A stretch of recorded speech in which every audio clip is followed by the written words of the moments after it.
കാസർഗോഡ് നഗരസഭാ പരിധിയിൽപ്പെട്ട നുള്ളിപ്പാടിയിൽ വാഹനങ്ങൾക്ക് സർവീസ് റോഡിൽ നിന്ന് ദേശീയപാതയിലേക്ക് പ്രവേശിക്കാൻ പുതുതായി എൻട്രി പോയിന്റ് അനുവദിച്ചു. നുള്ളിപ്പാടിയിൽ അണ്ടർപാസ് അനുവദിക്കണമെന്നാവശ്യപ്പെട്ടടക്കം നാട്ടുകാർ സമരം നടത്തിയിരുന്നു. എന്നാൽ അനുകൂല തീരുമാനം ഉണ്ടായിരുന്നില്ല. ഇപ്പോൾ എൻട്രി പോയിന്റ് അനുവദിച്ചത് ഡ്രൈവർമാർക്കുൾപ്പെടെ ആശ്വാസകരമാണ്.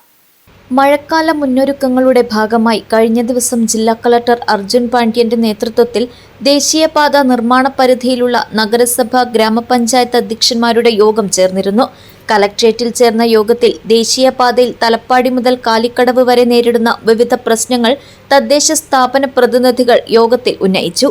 കാസർഗോഡ് നഗരസഭയിൽ നുള്ളിപ്പാടിയിൽ വാഹനങ്ങൾക്ക് സർവീസ് റോഡിൽ നിന്ന് ദേശീയപാതയിലേക്ക് പ്രവേശിക്കാൻ സംവിധാനം ഒരുക്കണമെന്ന് കാസർഗോഡ് നഗരസഭ വൈസ് ചെയർപേഴ്സൺ ആവശ്യപ്പെട്ടിരുന്നു.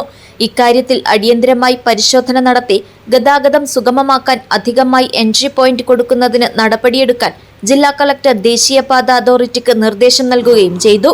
മോട്ടോർ വാഹന വകുപ്പും പോലീസും ദേശീയപാത അതോറിറ്റിയും സംയുക്ത പരിശോധന നടത്താനും യോഗത്തിൽ തീരുമാനിച്ചിരുന്നു. തുടർന്ന് ഉദ്യോഗസ്ഥർ നുള്ളിപ്പാടിയിലെത്തുകയും പരിശോധന നടത്തുകയും എൻട്രി പോയിന്റ് നിശ്ചയിക്കുകയും ചെയ്തു. പരിശോധന സംബന്ധിച്ച റിപ്പോർട്ട് RTO ജില്ലാ കളക്ടർക്ക് സമർപ്പിക്കും. ഇതിനുശേഷം എൻട്രി പോയിന്റിനായുള്ള പ്രവൃത്തികൾ ആരംഭിക്കുകയും ചെയ്യും.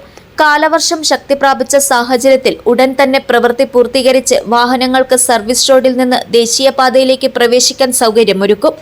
നുള്ളിപ്പാടിയിൽ അണ്ടർപാസ് അനുവദിക്കണമെന്നാവശ്യപ്പെട്ടടക്കം നാട്ടുകാർ സമരം നടത്തിയിരുന്നു.